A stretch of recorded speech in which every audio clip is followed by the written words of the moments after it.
प्रधानमंत्री जी, एएनआई के साथ बात करने के लिए धन्यवाद। नमस्कार। 5 राज्यों में चुनाव शुरू हो रहे हैं, तो आपने जमकर कैंपेनिंग की है, तो आपको कहीं पर लगा कि बीजेपी के खिलाफ कोई एंटी इनकम्बेंसी सेंटिमेंट या कुछ ऐसे वेव कुछ लगा आपको? वैसे चुनाव घोषित होने के बाद मैं किसी राज्य का दौरा नहीं कर पाया हूं, क्योंकि इलेक्शन कमीशन ने कुछ मर्यादाएं रखी थी और मेरा प्रयास रहता है कि मैं मर्यादाओं का पालन करूं। लेकिन वर्चुअली मुझे बीच बीच में कार्यकर्ताओं से बातचीत करने का अवसर मिला है। चुनाव का समय हो या न हो, भारतीय जनता पार्टी संगठन में हो या सरकार में हो, हम हमेशा जनता जनार्दन की सेवा में लगे रहते हैं। और जब सरकार में होते हैं तो बहुत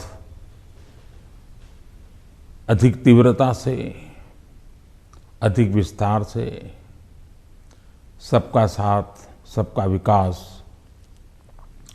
इस मूल मंत्र को लेकर के जी जान से जुटे रहते हैं। और मैं इस चुनाव में भी सभी राज्यों में देख रहा हूं कि भारतीय जनता पार्टी के प्रति लहर है। भारी बहुमत से भारतीय जनता पार्टी जीतेगी और भारतीय जनता पार्टी को सेवा करने का मौका इन सभी 5 राज्यों की जनता देगी। और ये भी सही है कि जिन राज्यों में हमें सेवा करने का मौका मिला है, उन्होंने हमें परखा है, हमारे काम को देखा है और उसका परिणाम होगा। पहले के ज़माने में पॉलिटिकल फील्ड में एनालिसिस करते समय एक शब्द पॉपुलर हो चुका है, एंटी इनकम्बेंसी। मैं समझता हूं कि हमारे देश में वक्त बदला, लेकिन कभी कभी टर्मिनोलॉजी नहीं बदली। और ये कारण ये है कि पहले जो सरकारें चलती थी वो फाइलों पे हस्ताक्षर करना, मनमर्जी के लोगों की फाइल को प्रायोरिटी देना, योजनाएं चुनाव को केंद्र में रख के घोषित करना और कभी कभी जाकर के फीते काट के चले आना, शिलान्यास करके चले आना। डिलीवरी के तरफ कभी योगदान उनका ध्यान नहीं रहता था। उनको लगता था घोषणा हो गई, यानी विज्ञान भवन में दिया जलाया तो उनको लगता था काम हो गया। और जब लोगों को काम नजर नहीं आता है और घोषणाएं बार बार सुनने को मिलती हैं, तब एंटी इनकम्बेंसी का जन्म होता है। लेकिन जब काम करने का प्रयास दिखता है, दिन रात की मेहनत दिखती है, आसपास में कुछ न कुछ पॉजिटिव होता हुआ दिख रहा है, तो फिर एक विश्वास बनता है कि वहाँ हो रहा है तो कल मेरे यहाँ भी होगा। गरीब को घर उसको मिल गया तो कल मुझे भी गरीब हूँ, मेरा घर इस बार लाइन नंबर नहीं लगा लेकिन कल मुझे मिलेगा। ये विश्वास पैदा होता है। और इसके कारण भारतीय जनता पार्टी के कल्चर में जहां भी हमें स्थिरता के साथ काम करने का मौका मिला है, वहां एंटी इनकम्बेंसी नहीं, प्रो इनकम्बेंसी का माहौल होता है। और भारतीय जनता पार्टी हमेशा प्रो इनकम्बेंसी को लेकर के चुनाव में अधिक ताकत से उभर करके आती है। पर उत्तर प्रदेश में एक खासियत रही कि एक ही पार्टी को दोबारा चांस नहीं देते हैं, मौका नहीं मिलता है। लेकिन आपको लगता है कि इस बार जो है, क्योंकि 3 चुनावों में उन्होंने बीजेपी को वोट दिया है, 2014 में, 17 में, 20 में आपको वोट दिया, तो आपको क्या लगता है कि आपने ही बहुत अच्छे ढंग से इस बात को कह दिया है कि 2014 में हमें वोट मिला, फिर 2017 में मिला, 19 में, हाँ, फिर 2019 में मिला, यानी 3 बार मिला। मतलब जो पुरानी थियरी है, एक बार आओ एक बार जाओ वाला, उत्तर प्रदेश ने पहले ही नकार दिया है। जब पहले ही नकार दिया है तो अब क्यों आगे बढ़ाएगा? भारतीय जनता पार्टी ने अनुभव किया है कि हमें 14 में स्वीकार किया, फिर काम देखा 17 में स्वीकार किया, काम देखा 19 में स्वीकार किया, काम देखा 22 में स्वीकार करेंगे।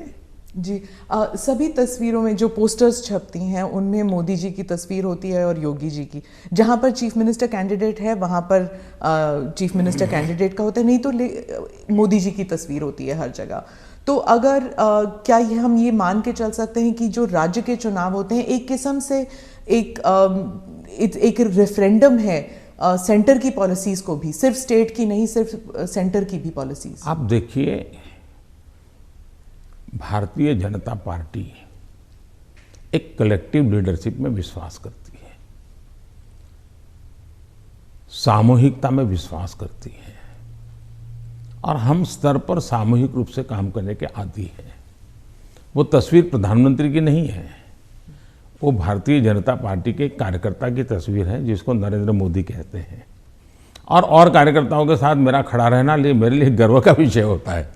अगर मेरे साथी कार्यकर्ताओं के बीच में मेरी भी फोटो होती है तो मैं भी उन कार्यकर्ताओं जैसा लगता हूँ। मुझे लगता है हाँ, मैं भी उन्हीं के बराबर हूँ, मैं किसी से ऊपर नहीं हूँ, किसी से आगे नहीं हूँ। तो मेरे लिए तो उस फोटो का मतलब इतना ही होता है। और देश की जनता भी ऐसे, ये जो फैशन हो गई है कि हर चुनाव है ना फलाने का, हर चुनाव ढीकने का, मैं समझता हूँ ये चुनाव हमारे कार्य का है, हमारे आचार विचार का है, हमारी नीतियों का है और सबसे ज़्यादा हमारी नीयत का है। और मैं मानता हूँ देश उसको समर्थन कर रहा है। तो अगर पार्टी जीतती है इलेक्शन में तो बीजेपी कहती है ये मोदी की जीत है, तो अगर हारती है तो क्या आप इसको एक कभी कभी पर्सनल भी लेते हैं कि, और क्या मंथन चलता है पार्टी में आप बाकी लीडर्स के साथ बैठ के कि गलती कहाँ पे हुई और कहाँ पे हमको रोल बैक करना चाहिए या गलतियाँ सही करनी चाहिए? आपने बहुत सही सवाल पूछा है। भारतीय जनता पार्टी, हम चुनाव हार करके ही जीतने लगे हैं। हमने बहुत पराजय देखे हैं, जमानतें जब्त होती देखी है। मैं तो तब राजनीति में नहीं था, लेकिन एक बार मैंने देखा कि चुनाव में ये जनसंघ था उस समय, शायद दीपक निशान था उनका, और कहीं मिठाई बांट रहे थे। तो हमने सुना ये मिठाई क्यों बांट रहे, तो सब हार गए। तो बताया कि साहब हमारे 3 लोगों की जमानत बच गई है इसलिए हम मिठाई बांट रहे हैं। उस जमाने से हम लोग गुजरे हुए लोग हैं और इसलिए जय और पराजय दोनों हमने देखा है। हम जब विजयी होते हैं तो हमारी कोशिश ये है कि हम ज़्यादा से ज़्यादा जमीन से जुड़े, जमीन के साथ जितना गहरा नाता बनता जाए हम बनाएं। हम जब चुनाव जीतते हैं तो हम लोगों के दिल जीतने के काम में कभी कमी नहीं आने देते। हमारे लिए हर पल, हर दिन, हर योजना, हर काम जनता जनार्दन के दिलों को जीतना, और दिल तब जीते जाते हैं जब उनको समाधान होता है, संतोष होता है। तो हम हमारी शक्ति उसी में लगाते हैं और हम बहुत कॉन्शियसली प्रयास करते हैं कि जीत हमारे सर पे न चढ़ जाए, हमारे दिमाग में वो सवार न हो जाए, और इसलिए हम धरती पर रहते हैं। जहाँ तक पराजय का सवाल है, हम पराजय में भी आशा को खोजते रहते हैं। हम निराशा में डूब करके इसने किया, उसने किया, इसको वो ये करो, डिकना करो, फलाना करो, इस चक्कर में नहीं पड़ते। हम सोचते हैं कि सामने वाले की रणनीति क्या थी, उसके तौर तरीके क्या थे, वो लोगों को गुमराह करने में क्यों सफल हुआ, हमारी बात को हम कैसे पहुंचाएंगे। हम औरों का भी अभ्यास करते हैं, हमारा भी अभ्यास करते हैं, हम स्थितियों का भी अभ्यास करते हैं, हम उस प्रकार के योजनाओं का भी अभ्यास करते हैं और फिर हम आगे की रणनीति बनाते हैं। हम हर चुनाव से सीखते हैं, चुनाव जय का हो या चुनाव पराजय का हो। हमारे लिए चुनाव एक प्रकार से ओपन यूनिवर्सिटी है जिसमें हम नए रिक्रूटमेंट के लिए अवसर भी मिलता है और अपने आप को तराशने का भी अवसर मिलता है। तो हम चुनाव को एक प्रकार से हमारा एजुकेशन का पीरियड मानते हैं। आप योजनाओं की बात कर रहे थे। अखिलेश जी कहते हैं कि उत्तर प्रदेश में कोई योजनाएं आपकी नहीं थी, माने बीजेपी की नहीं थी, वो उनकी अपनी योजनाएं हैं। आप अपना अमली जामा पहनाते हैं और आप अपनी उपलब्धि बताते हैं उसे। मुझे बहुत आनंद होता है जब ये सुनता हूं तो।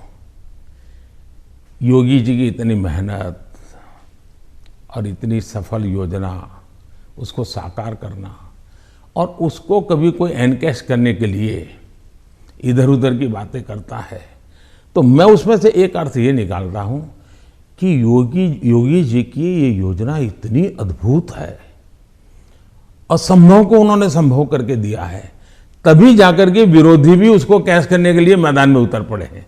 वरना विरोधी विरोध करता, कैश करने के लिए मैदान में उतरा है, मतलब योजना अच्छी है, योजना सफल है और सफल तरीके से समय सीमा में उसको पूरा किया है।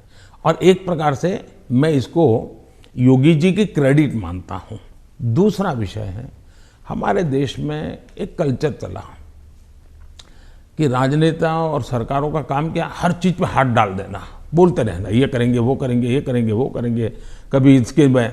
और कोई चीज दुनिया में उन्होंने छोड़ी नहीं है। कोई नेता मिल जाएगा, वो कहेगा हम चंद्र पर मानवी भेजने वाले हैं। कोई नेता मिल जाएगा, उसने कभी कहा होगा कि हम चंद्र पर व्यवस्थाएं खड़ी करने वाले हैं।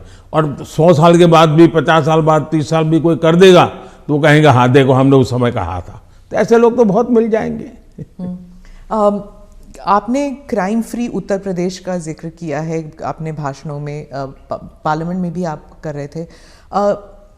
आपने कहा कि समाजवादी पार्टी जो है वो दंगाइयों की पार्टी है, आपने, और योगी जी ने कहा कि गुंडे हैं उस पार्टी में। तो क्या आप, और समाजवादी पार्टी कहती है कि उनकी खामियां हैं और इसलिए वो हम पर एलिगेशंस करते हैं। क्या आप ये आप कैटेगोरिकली कह सकते हैं कि यूपी जो है वो क्राइम फ्री की तरफ बढ़ रही है और ये हो सकता है, संभव है? पहली बात है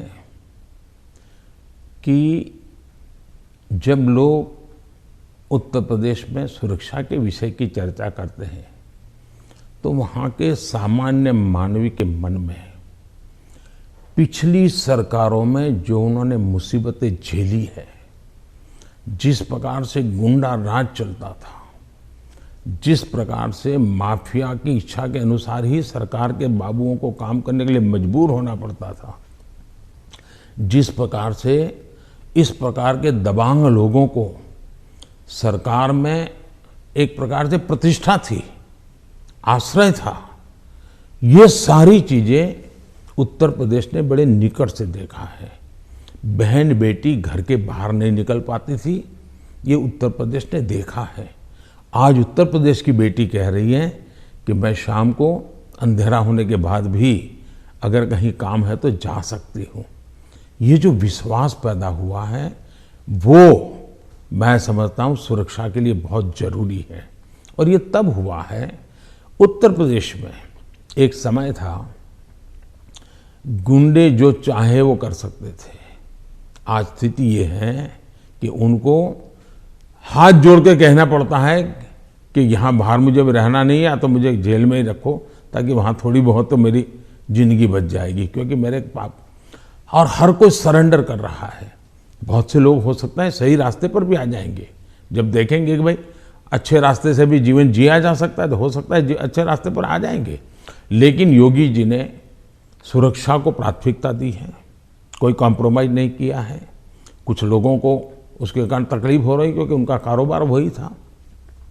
आज खास करके माताओं बहनों को जो सुरक्षा मिली है ये बहुत ही महत्वपूर्ण है। अब आप देखिए इतना बड़ा कुंभ का मेला हुआ, यानी हमारे देश में हुए कुंभ के मेलों में सबसे बड़ा कुंभ का मेला योगी जी के कालखंड में हुआ।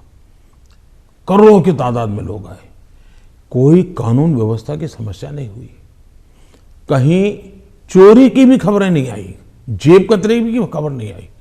ये किसी भी समाज को संतोष देने वाला विषय है, ये गौरव करने वाला विषय है। और हिंदुस्तान में अगर सुरक्षा को प्राथमिकता दी जाए तो बुरा क्या है? नहीं, बुरा नहीं। जैसे सुरक्षा की बात चल रही है तो वो कहते हैं कि वहाँ पर एक जुडिशियल प्रोसेस नहीं है, ठोकों की राजनीति चलती है। अगर योगी सरकार ने डिसाइड कर लिया कि फलां जो है वो गुंडा है या उसका कारोबार जो है उसमें कोई डाउट है तो उसको जेल में डाल दो, मतलब एक जुडिशियल प्रोसेस नहीं है, वो कहते हैं। देखिए, हिंदुस्तान की जुडिशरी वाइब्रेंट है, हिंदुस्तान की जुडिशरी बहुत ही सक्रिय है और कभी कभी तो प्रोएक्टिव है। अगर ऐसा कुछ भी हुआ होता तो हिंदुस्तान की जुडिशरी ने जरूर कदम उठाए होते और पीआईएल करने वालों की कमी नहीं है हमारे देश में। ऐसी बहुत बड़ी जमात है जिनकी रोजी रोटी पीआईएल पर है, तो वो तो तुरंत पहुंच जाते हैं, लेकिन ऐसा कुछ नहीं हो रहा है। मतलब वो न्यायिक प्रक्रिया के आधार पर काम करते हैं। पर जैसे लखीमपुर खेरी का इंसिडेंट हुआ था और वो टेनी अभी भी जो हैं वो he still an important person BJP के लिए, तो ऐसे कई इंसिडेंट्स हैं उसको लेकर जो वहाँ पर जो समाजवादी पार्टी है it has been successful in saying कि अगर कोई बीजेपी के साथ है तो वो वाइट वॉश हो जाते हैं उनके सारे क्राइम्स। मैं यही तो कह रहा हूँ कि सुप्रीम कोर्ट जो कमेटी बनाना चाहती थी, राज्य सरकार ने सहमति दी। सुप्रीम कोर्ट जिस जज के नेतृत्व में तपास करना चाहती थी, राज्य सरकार ने सहमति दी। राज्य सरकार ट्रांसपेरेंसी से काम कर रही है, तभी तो सुप्रीम कोर्ट की इच्छा के अनुसार सारे निर्णय करती है। आप डबल इंजन सरकार के बारे में काफ़ी बारी कह चुके हैं अपने स्पीचेस में। डबल इंजन सरकार से आप विश्वास जगाना चाहते हैं इलेक्टोरेट में कि विकास जल्दी हो जाएगा अगर दोनों तरफ, मतलब सेंटर में भी और स्टेट में भी बीजेपी की सरकार रहेगी। लेकिन कुछ लोग समझते हैं कि इससे एक धमकी की तरफ देखते हैं कि अगर डबल इंजन सरकार नहीं है तो विकास में गतिरोध आ सकता है, वह विकास मतलब गाड़ी आगे नहीं चलेगी अगर ये डबल इंजन सरकार नहीं होगी तो। देखिए, परिवार में भी माँ बाप हमेशा सभी भाइयों बहनों को कहते हैं कि देखो भाई, हम सब मिलकर के इस दिशा में जाएं तो सब अच्छा होगा, और सब उसी दिशा में प्रयास करते हैं। कोई एक दूसरे के विपरीत नहीं करता है। इतना बड़ा देश है, अगर हम एक दूसरे से विपरीत करेंगे तो हमारे संसाधनों नष्ट हो जाएंगे, हमारे देश की भलाई करने की गति रुक जाएगी। और इसलिए देश के लिए बहुत आवश्यक है कि लोगों के कल्याण के काम हम मिल बैठ के करें और ज़्यादा तेजी से करें। और उसमें भी अगर हम राजनीति करने जाएंगे, मेरा राज्य है, मैं मेरी मर्जी से करूंगा, ऐसा करेंगे तो कितना नुकसान होता है। मैं एक योजना बताता हूं। अब जैसे आयुष्मान भारत योजना, आयुष्मान भारत योजना गरीब जो बीमारी में है उसको 5 लाख रुपए तक बीमारी में स्वस्थ होने के लिए सहायता करता है। भारत सरकार करती है, पैसे भारत सरकार दे रही है। राज्यों को तो लेना है, देना कुछ नहीं है। कुछ राज्यों में अपनी अपनी योजनाएं हैं, हमें कोई इससे इतराज भी नहीं है। हम नहीं कहते कि योजना बंद करो, लेकिन इससे फायदा ये होता है कि मान लीजिए उत्तर प्रदेश का कोई नागरिक है और केरल गया हुआ है और वहां उसको कुछ हो गया, तो ये योजना ऐसी है कि केरल में भी उसको ट्रीटमेंट मिलेगी। उसको उत्तर प्रदेश में ही बीमार होगा तो लाभ होगा, ऐसा नहीं, केरल में भी। इसका मतलब कि आयुष्मान भारत योजना से जोड़ना मतलब दोनों इंजन जुड़ जाएंगे तो गरीबों को लाभ होगा कि नहीं होगा। लेकिन कुछ राज्य ऐसे हैं जिनको लगता है नहीं, हम आयुष्मान भारत से नहीं जोड़ेंगे। दिल्ली में क्या ऐसी सरकार है। अब दिल्ली का नागरिक हिंदुस्तान के किसी कोने में जाएगा और वहां कुछ हुआ तो उसको वो लाभ नहीं मिलेगा। अब क्या कारण है कि इसका विरोध किया जा रहा है। उसी प्रकार से हमने one nation one ration card क्यों किया कि भाई कोई भी मजदूर हिंदुस्तान के किसी भी कोने में जाएगा, एक ही राशन कार्ड होगा। अगर वो महाराष्ट्र में है तो भी उसको free price, fair price of से उसको अनाज मिल जाएगा। अब 2 राज्य ऐसे निकले जिनको सुप्रीम कोर्ट को डंडा मारना पड़ा, कहना पड़ा कि भाई one nation one ration card गलत क्या है, तुम लागू करो। अब इसलिए हम कहते हैं कि डबल इंजन की सरकार होती है तो गरीबों को सबसे ज्यादा लाभ होता है। अब जैसे जीएसटी कानून आया, पहले हमारे देश में हर जगह पर टैक्सेशन की सिस्टम इतनी अलग अलग थी कि विदेश के निवेशक जो होते थे उनको बहुत दिक्कत होती थी। भाई हमें एक राज्य में अगर कारखाना लगाते हैं तो हमें वहाँ इस प्रकार का प्रॉब्लम होता है, दूसरे में लगाते हैं तो दूसरा होता है। अब जीएसटी होने के कारण उनको भी सहूलत हो गई। तो हम जो ये कह रहे हैं कि भाई डबल इंजन की सरकार, हम ऐसी व्यवस्थाएं करें, अपनी विविधता को बनाए रखना है, भारत की विविधता ही उसकी ताकत है, लेकिन व्यवस्थाओं को भी बनाए रखना है। और इसलिए हम कहते हैं कि जब डबल इंजन लगता है तो ताकत बहुत बढ़ जाती है, हमारी शक्ति वेस्ट नहीं होती है। हमें इसका उपयोग सिर्फ और सिर्फ देश का कल्याण, गरीबों का कल्याण, देश के युवाओं का भला, इतना ही हमारा अर्थ है।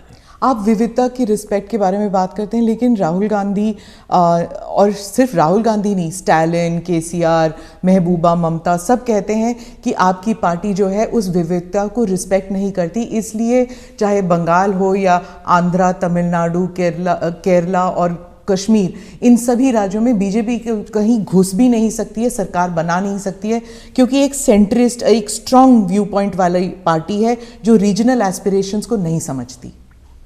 पहली बात ऐसी है कि भारतीय जनता पार्टी एक ऐसी पार्टी है जिसका ये मत है कि देश के विकास के लिए हमें रीजनल एस्पिरेशंस को एड्रेस करना ही चाहिए। और देश में मैं पहला मुख्यमंत्री हूं जो इतने लंबे समय तक राज्य का मुख्यमंत्री रह करके आया हूं, और इसलिए राज्य के एस्पिरेशंस क्या होते हैं, राज्य की आवश्यकताएं क्या होती हैं, इसका मुझे भली भांति समझ है।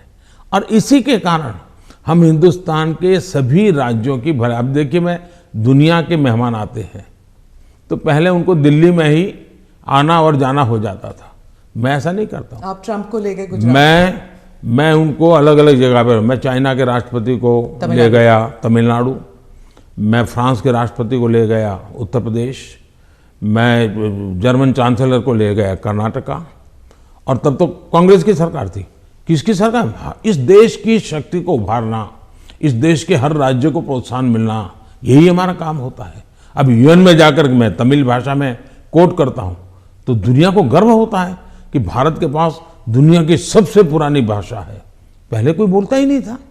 और इसलिए तो मैं हर एक को साथ लेकर के चलने का प्रयास करता हूं, और मैं मानता हूं वही रास्ता है। हम विविधता में एकता के दर्शन करते हैं, लेकिन आज दुर्भाग्य से कुछ नेता अपने निजी स्वार्थ के लिए विविधता को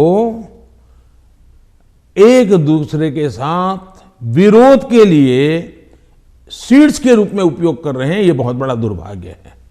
हमें विविधता में से एकता को पनपाना है। तो आप कह रहे हैं इससे अलगाववाद बढ़ेगा?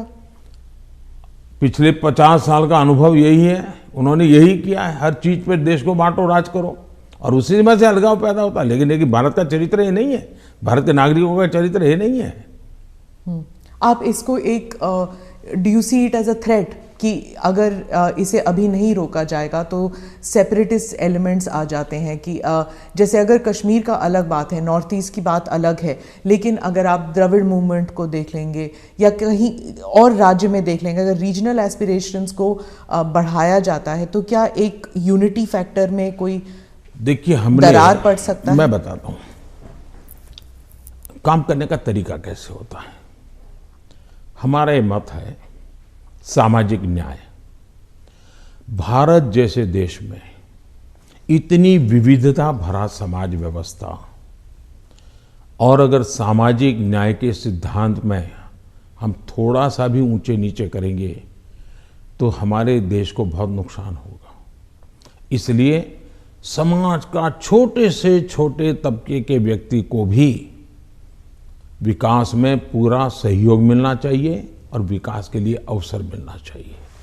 जैसे समाज के अंदर सामाजिक न्याय की आवश्यकता है, वैसे ही राष्ट्र में भी कोई एक इलाका बहुत आगे बढ़ जाए और कोई इलाका पीछे रह जाए तो कभी भी देश का भला नहीं होगा। हमारे यहाँ सर्वांगीण विकास होना चाहिए, सर्वसमावेशक विकास होना चाहिए, सर्वस्पर्शी विकास होना चाहिए, सर्वहित में विकास होना चाहिए। और इसलिए हम एक विषय लेकर के आए जिसमें भी मैं देख रहा हूं कि सभी राज्य हमारे साथ मिलकर के कंधे से कंधा मिलाकर के काम कर रहे हैं। एक राज्य नहीं कर रहा है, ये दुर्भाग्य है, बाकी सब राज्य कर रहे हैं। क्या है, हमने देखा कि हिंदुस्तान में 100 से थोड़े ज़्यादा कुछ जिले ऐसे हैं कि जो राज्य की एवरेज से भी बहुत पीछे हैं। हर प्रकार से वहाँ का धन तो सब राज्य जिलों को समान मिलता है, तो ऐसा क्यों होता है? गवर्नेंस के प्रॉब्लम, योजनाओं का अमलीकरण नहीं। हमने ऐसे जिलों को एस्पिरेशनल जिलों के रूप में आइडेंटिफाई किया और राज्य सरकारों की सहमति से किया। करीब 110-115 जिले हैं और उस पर हमने स्पेशल फोकस किया। मैं खुद जिलों से बात करता हूँ, उन जिलों में कल्याणकारी योजनाएं ज़्यादा से ज़्यादा पहुँचे। मैं राज्य सरकारों को प्रार्थना करता हूँ कि वहाँ यंग अफसरों को लगाइए, IAS अफसरों को, प्रमोटेड अफसरों को या रिटायर्ड एज वाले लोगों को वहाँ मत भेजिए, यंग लोगों को लगाइए। और मैंने देखा कि सभी राज्यों ने मेरी इस बात को माना, यंग अफसरों को लगा। दूसरा, मैंने कहा बार बार ट्रांसफर मत कीजिए, उनको वहाँ रहने दीजिए 3 साल, उनको कहिए कि तुम काम करो, बाद में तुम्हें अच्छा पोस्टिंग देंगे। सभी राज्यों ने मेरी मदद की और आज ये जो एस्पिरेशनल डिस्ट्रिक्ट है वो राज्यों की एवरेज से भी कुछ तो आगे निकल रहे हैं, कई पैरामीटर में आगे निकल रहे हैं। अब देश का भला हो रहा है। तो मेरा फेडरलिज्म में छोटी से छोटी इकाई का भी भला हो। अब जैसे ऑप्टिकल फाइबर नेटवर्क हिंदुस्तान के हर गांव में जाना चाहिए। हम लगे हैं, पैसे लगा रहे हैं, पूरी ताकत लगा रहे हैं। क्यों? हमें तो पूरे देश को ऊपर लाना है। यही तो रीजनल एस्पिरेशंस को एड्रेस करने का हमारा तरीका है। ये बात चलती है कि ये मोदी दी एडमिनिस्ट्रेटर है। अब अगर आप मोदी द पॉलिटिशियन के बारे में बात करूं तो जो पोलराइजेशन हमारे सोसाइटी में है वो हर इलेक्शन में उभर कर आती है, जाति के नाम पर हो या धर्म के नाम पर हो। कोई ना कोई किस्सा ज़रूर हो जाता है इलेक्शन से पहले। तो मोदी दी एडमिनिस्ट्रेटर आपने बता दिया आपने क्या क्या किया है, मोदी द पॉलिटिशियन नहीं कर पाया है अभी तक। पहली बात है कि भारतीय जनता पार्टी, उसका मंत्र है सबका साथ, सबका विकास, सबका विश्वास और सबका प्रयास। हमने हमारे इन सिद्धांतों को कभी बदला नहीं है। आपने मेरे मुंह से सैकड़ों बार इसको सुना होगा और मैं तो देख रहा हूं इन दिनों दुनिया के देश भी मेरे इस वाक्य का अपनी भाषा में ट्रांसलेशन करके सुनाते हैं कि मोदी इन सिद्धांतों पे काम करते हैं। और इसलिए हम मानते हैं कि सबका साथ, यही हमारा मंत्र रहा, हम करते हैं। समाज व्यवस्था तो है ही है, इसको तो कोई नकार नहीं सकता है। लेकिन हैरानी तब होती है जब मैं देख रहा हूं मीडिया में हम समाज को कोई दबा कुचला वर्ग हो, उसकी चिंता हमको करनी चाहिए, क्यों नहीं करनी चाहिए। लेकिन हम कहेंगे भाई इस समाज में अगर पंथ के आधार पर देखें तो इस संप्रदाय में इस प्रकार की जाति व्यवस्था का वर्णन करेंगे और इस समाज में हम कभी नहीं करेंगे। क्या वहाँ भी समाज के और वर्गों में जातियाँ नहीं हैं, ऊंच नीच नहीं है, वहाँ पर बैकवर्ड नहीं। अब जैसे मेरे यहाँ गुजरात में मुस्लिम संप्रदाय में मैं समझता हूँ कि 70 जातियाँ ऐसी हैं जो ओबीसी हैं और मेरे गुजरात में जब मैं था उनको ओबीसी की कैटेगरी में बेनिफिट मिलता था।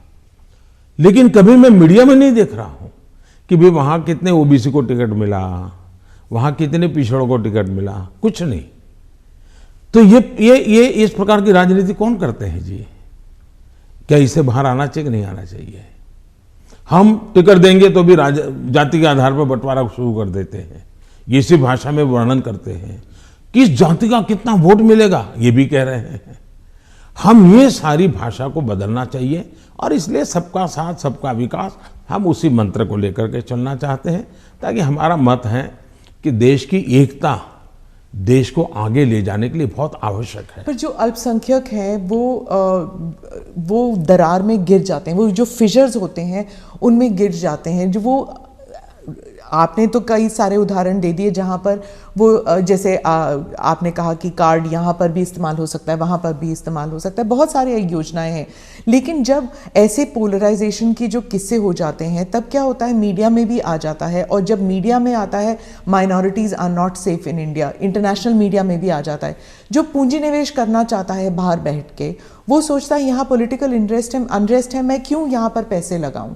तो एक आज विश्व में भारत ने अपनी एक अच्छी पहचान भी बनाई है, और वो मीडिया की ताकत से भी आगे निकल गई है।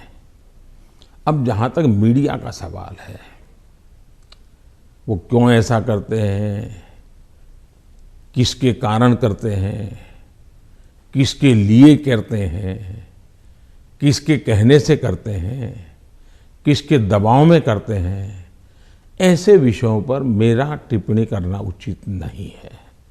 लेकिन मेरा इतनी समझ जरूर है कि मीडिया वर्ल्ड में भी एक बहुत बड़ा कंपटीशन है।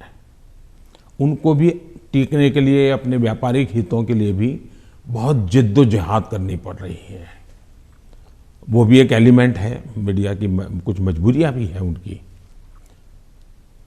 इस सब के बावजूद भी हमारी बात दुनिया में पहुंची है, इन्हीं लोगों के माध्यम से पहुंची है, क्योंकि अच्छे लोग भी हैं, नहीं ऐसा नहीं है। जहां तक विदेश का मीडिया का कुछ सवाल है,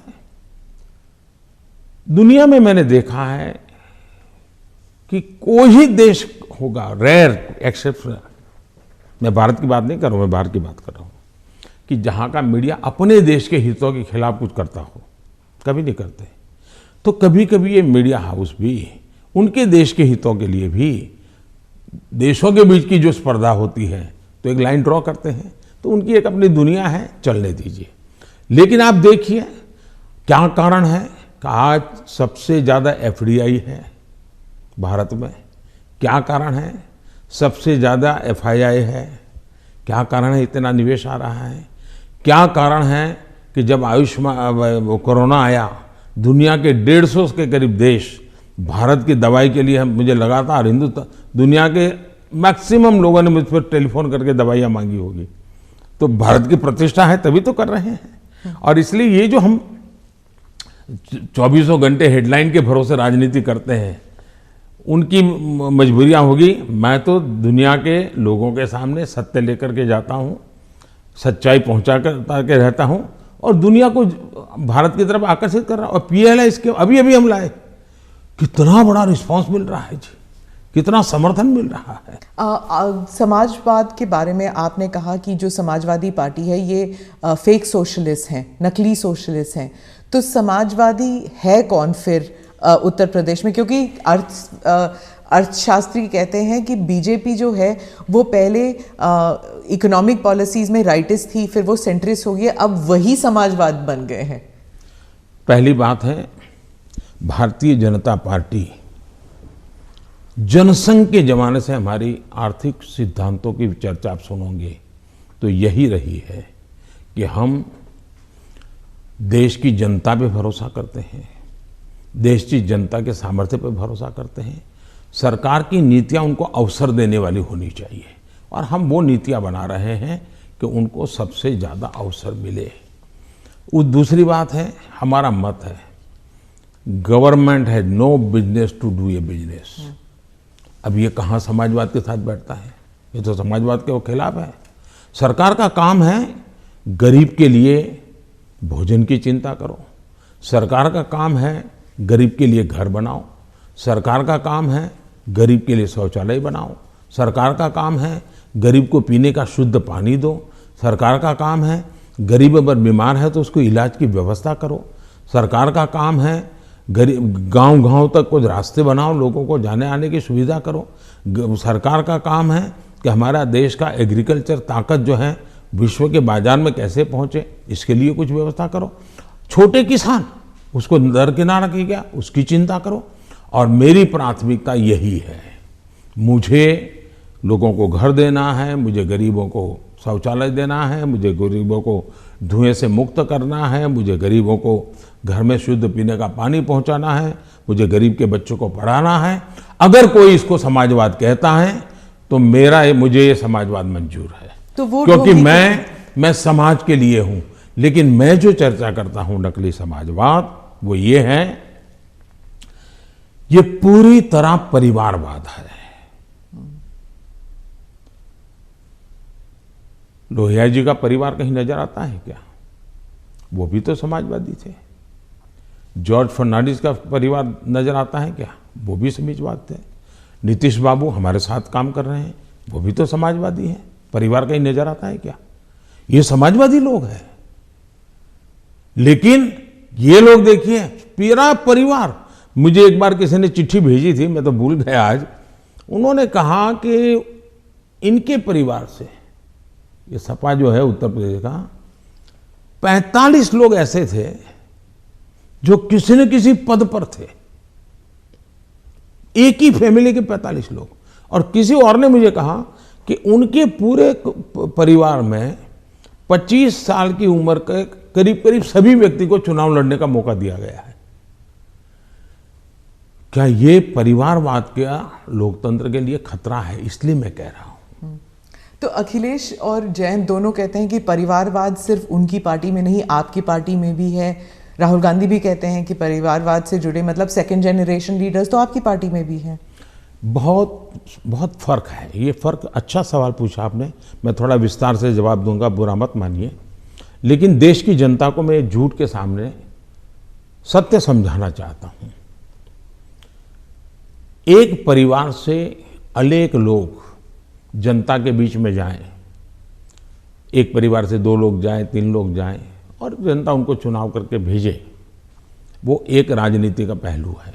लेकिन दूसरा, एक परिवार के लोग ही उस पार्टी के अध्यक्ष बने, उस पार्टी के ट्रेजरर बने, उस पार्टी का पार्लियामेंट्री बोर्ड बने। पिताजी अगर नहीं कर सकते हैं तो बेटा अध्यक्ष बने, बेटा नहीं कर सकता है और बूढ़ा हो गया है तो उसका बेटा अध्यक्ष करे, पिता नहीं रहे तो पुत्र करे। ये जो विरासत और वारसा बारिश के रूप में चल रहा है, डायनेस्टी के रूप में चल रहा है, कोई डायनेमिक्स है ही नहीं, ओनली डायनेस्टी। ये जब बनता है, पार्टी परिवार की बन जाती है। और आप देखिए हिंदुस्तान की बर्बादी कहां से हो रही है। जम्मू कश्मीर से शुरू करिए, 2 पार्टियां मेन रही वहां, दोनों परिवार की पार्टियां हैं। अभी तक उसका कोई नया नेता देखा ही नहीं। आज देश में जो 18 से 40 साल की उम्र के लोग हैं, उन्होंने इन पार्टियों के जितने नेता देखे, एक ही परिवार के देखे हैं। दोनों पार्टी, पंजाब में देखिए परिवार वाली पार्टी, आप हरियाणा में देखिए परिवार की पार्टी, उत्तर प्रदेश देखिए परिवार की पार्टी, झारखंड देखिए परिवार की पार्टी, आप तमिलनाडु में जाइए परिवार की पार्टी। ये परिवार ही पार्टी चलाता है। परिवार जो चाहे उनका भला। ये लोकतंत्र के लिए बहुत से बड़ा खतरा है। एक पार्टी के 2 लोग अगर एमएलए बन गए, एमपी बन गए, तो वो पार्टी परिवार की नहीं बनी है। और ये दोनों को फर्क समझना होगा। कोई ऐसा कह करके इतने बड़े पाप से भाग जाए, ये नहीं चल सकता है। और मेरा मत है, परिवारवादी पार्टियां लोकतंत्र का सबसे बड़ा दुश्मन है, क्योंकि लोकतंत्र के मूलभूत सिद्धांतों को ही वो नकारता है। दूसरा, जब परिवारवादी राजनीति चलती है, परिवार ही सर्वोपरि होता है। परिवार को बचाओ, पार्टी बचे या न बचे, परिवार को बचाओ, देश बचे या न बचे, ये जब होता है तब सबसे पहले कैजुअलिटी कौन सी होती है? परिवारवादी राजनीति में कैजुअलिटी कौन सी होती है? बेटा जैसा भी होगा लेकिन वही अगला अध्यक्ष बनेगा। तब सबसे बड़ी कैजुअलिटी टैलेंट की होती है। और सार्वजनिक जीवन में जितनी ज्यादा अधिक टैलेंट आए बहुत जरूरी है। इसलिए राजनीतिक दलों का लोकतांत्रिकरण ये बहुत आवश्यक है। परिवारवादी पार्टियां नए अच्छे नौजवानों को राजनीति से आने से रोकते हैं। मान लीजिए कोई नौजवान है जिसको भारतीय जनता पार्टी में नहीं जाना है, लेकिन बाकी कहीं पर उसको जगह ही नहीं है, कहां जाएगा? क्योंकि बाकी में तो है भाई उसके परिवार का मैं नहीं हूं, तो थोड़े दिन तो मेरा उपयोग होगा, बाद में मुझे फेंक देंगे। मैं उनके काम आऊंगा तब तो चलूंगा, लेकिन मैं राज्य की भलाई के लिए काम करूंगा तो मैं नहीं चलूंगा। सब नौजवान डर रहे हैं सार्वजनिक जीवन में आने से। भारतीय जनता पार्टी को आ रहे हैं तो लोगों को लगता है कि भारतीय जनता पार्टी क्यों बढ़ रही है, क्योंकि लोकतांत्रिक तरीके से चल रही है। तो आप जब परिवार के बारे में बात करते हैं, स्पेशली पॉलिटिकल पार्टीज के जो पॉलिटिकल फैमिलीज हैं, तो कांग्रेस कह रही है जान के आपने जवाहरलाल नेहरू के स्पीचेस के बारे में, दोनों सदनों में जो आपने स्पीच दिए, राज्यसभा में, लोकसभा में, वहाँ पर आपने नेहरू जी के स्पीचेस पर बहुत तवज्जो दी और यही दिखाने के लिए कि नेहरू जी ने भी ऐसे काम किए हैं जिसके लिए आप उन्हें क्रिटिसाइज कर रहे थे। तो राहुल गांधी ने देर रात को मीडिया से बात करते हुए कहा कि I don't need a certificate from Modi ji about my great grandfather. तो अब ये फिर अब पूरा परिवार के ऊपर बन गया है कंट्रोवर्सी। हालांकि आपने जो एग्जाम्पल्स दिए थे वो परिवार के ऊपर नहीं था।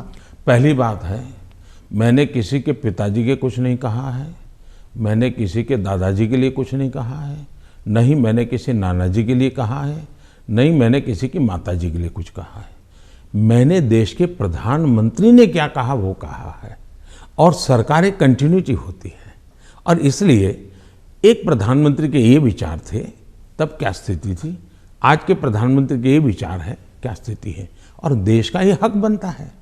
अब दूसरा, बार बार हमें कहा जाता है आप नेहरू जी का नाम लेते नहीं, आप नेहरू जी का नाम, अब हम लेते हैं तो भी मुश्किल हो रहा है।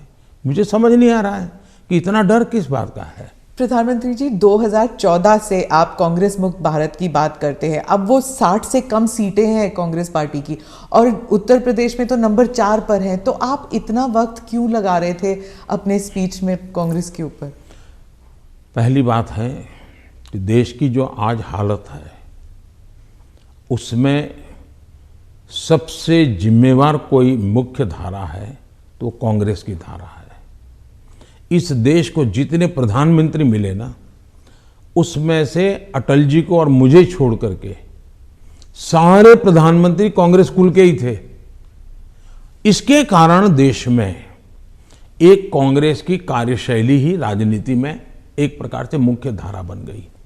अब जब कांग्रेस की कार्यशैली, कांग्रेस की विचारधारा, कांग्रेस के पसंद नापसंद के आधार क्या है, संप्रदायवाद है, जातिवाद है, भाषावाद है, प्रांतवाद है, भाई भतीजावाद है, भ्रष्टाचार है, अगर यही इस राजनीति में मुख्य धारा में रहेगा तो देश का कितना बड़ा नुकसान होगा। और इसलिए मैं हमेशा कहता हूं कि हमें, और जब मैं कांग्रेस मुक्त भारत कहता हूं तब कांग्रेस की संख्या से मेरा लेना देना नहीं है।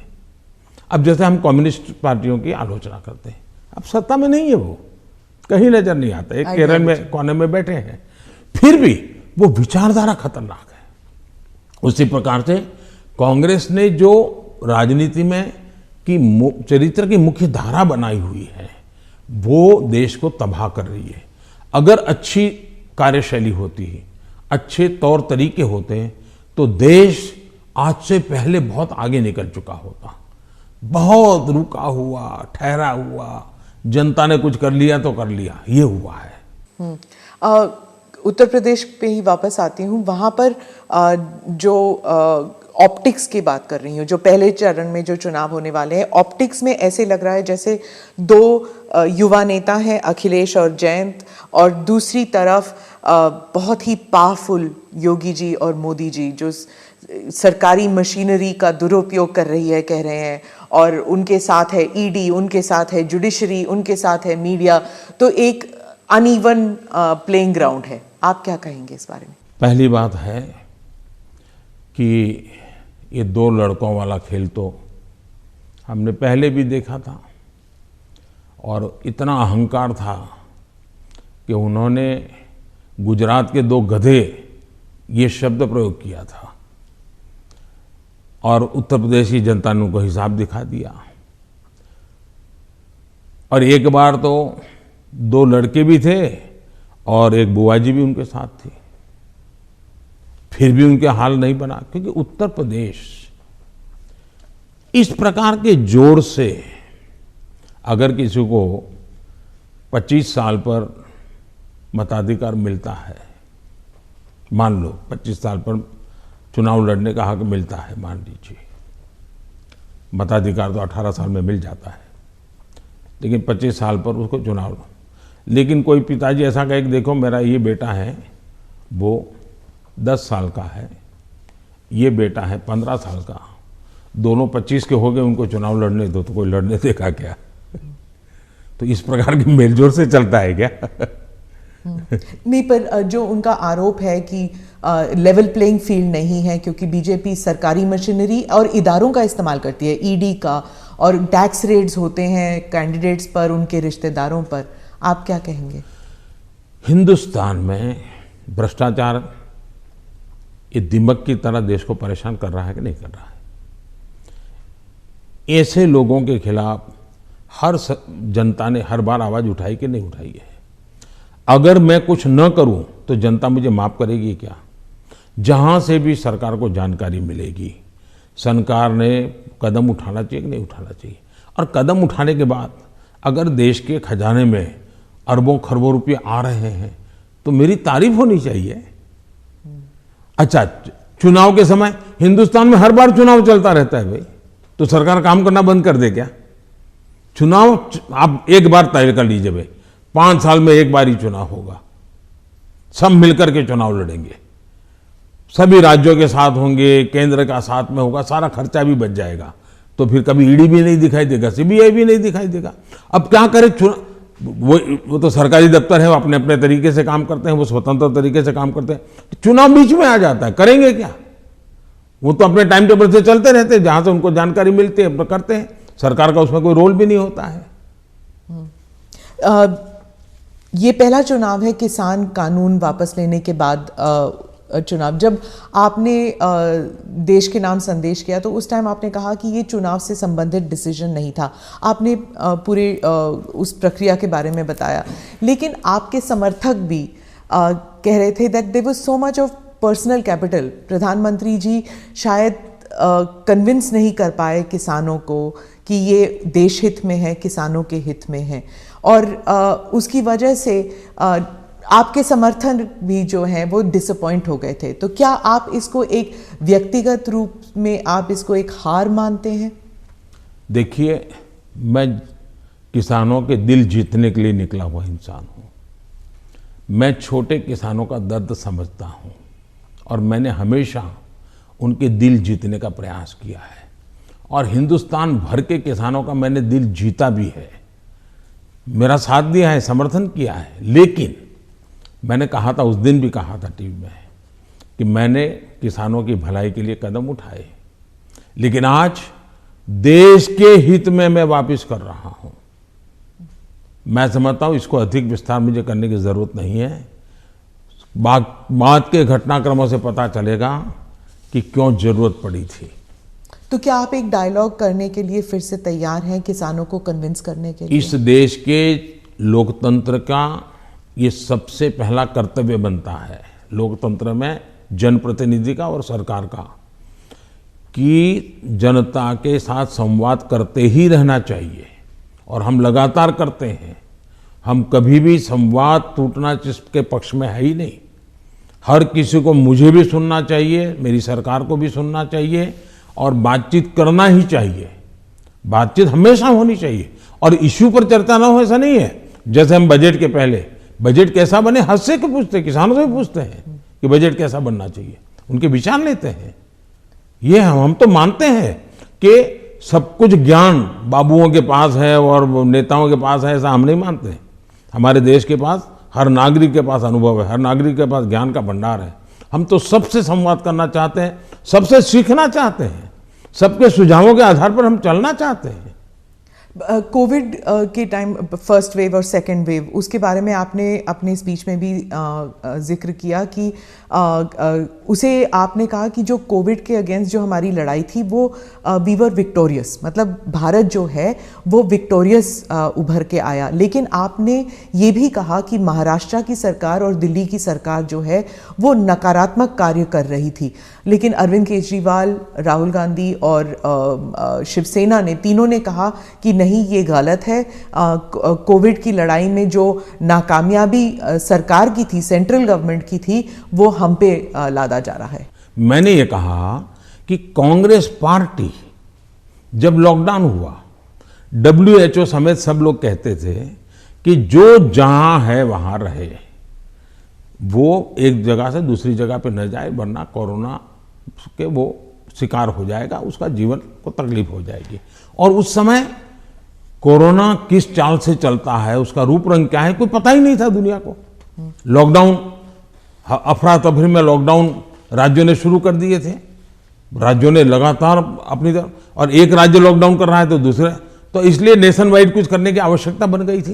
ये लोग भूल जाते हैं, लॉकडाउन पहले से ही राज्यों ने शुरू कर दिए थे। भारत सरकार ने तो बाद में लॉकडाउन का निर्णय करना पड़ा सबको एक साथ उसकी स्थिति सुधारने के लिए। दूसरी बात है, मैंने कहा कांग्रेस पार्टी ने फ्री टिकट दे करके लोगों को प्रोत्साहित किया कि आप जाइए। वो टिकट तो दिया उन्हें 500,000 लोगों को, लेकिन हवा बना दी कि जाओ। अब उस समय ये न करते तो हमारे देश के श्रमिकों को दो चार, क्योंकि भय का वातावरण तो था ही था, 2-4 दिन में चीजें संभल जाती उनको पर, तो और बाद में व्यवस्थाएं खड़ी हो जाती। लेकिन उल्टा किया और पूरी ताकत श्रमिकों के लिए लगानी पड़ी। तब जाकर के योगी जी को हजारों बस भेजनी पड़ी यहाँ पर।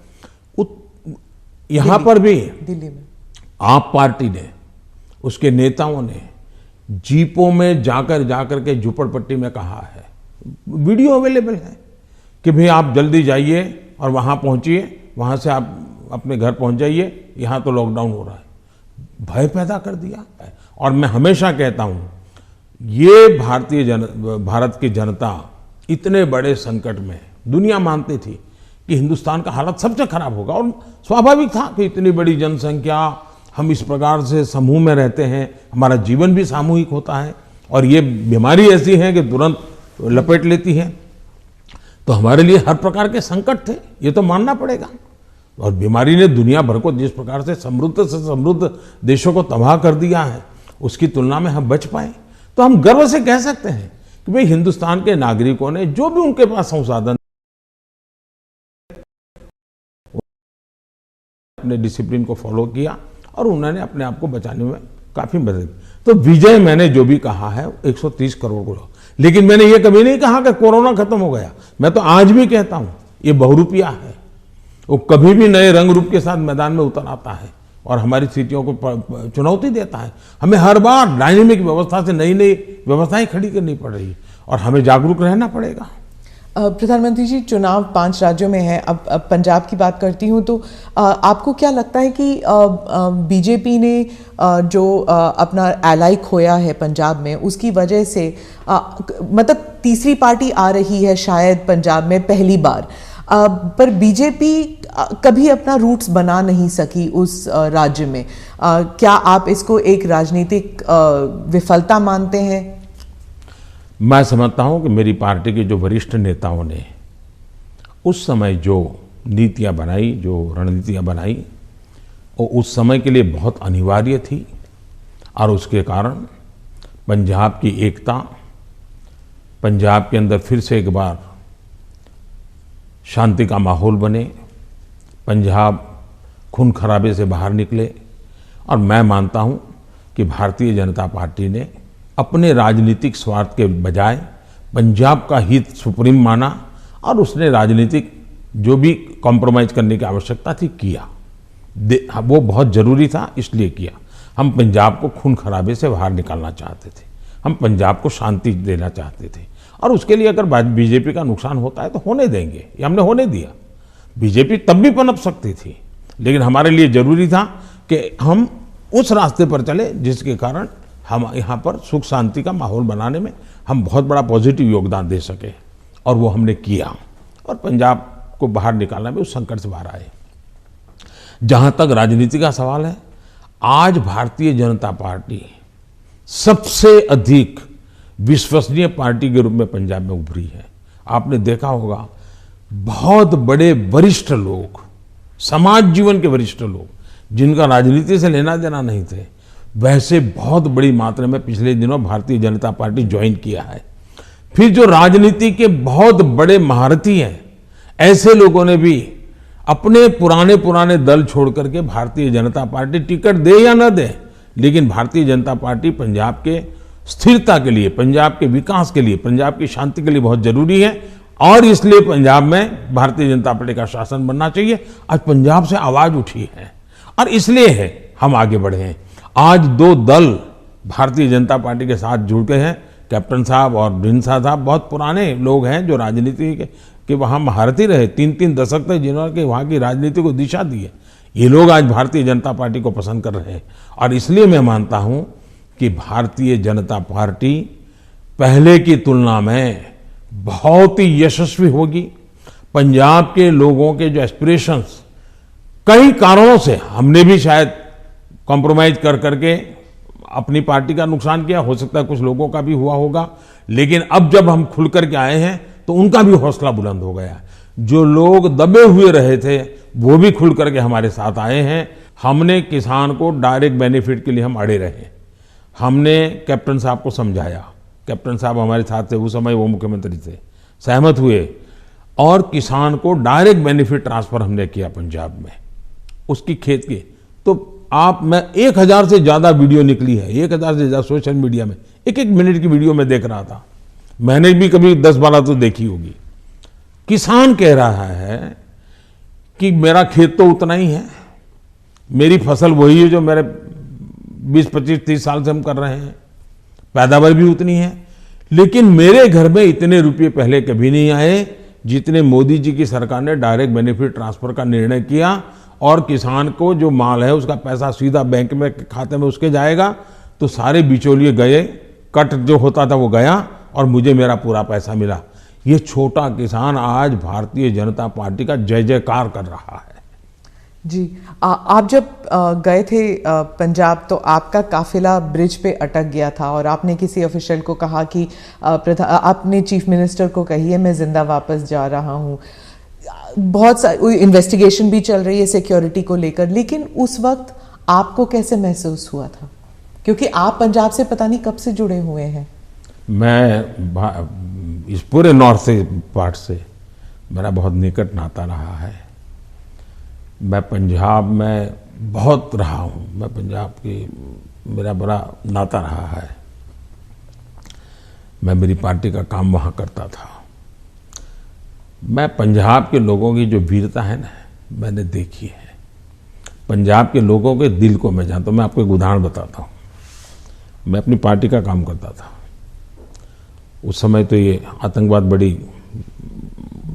एकदम हालत बड़ी खराब थी, शाम के बाद कोई निकल नहीं पाता था और मैं शायद मोगा में था या तरन तारण में था, मुझे याद नहीं है आज, और मुझे अगले स्टेशन पे जाना था, लेकिन कार्यक्रम के कारण देर हो गई।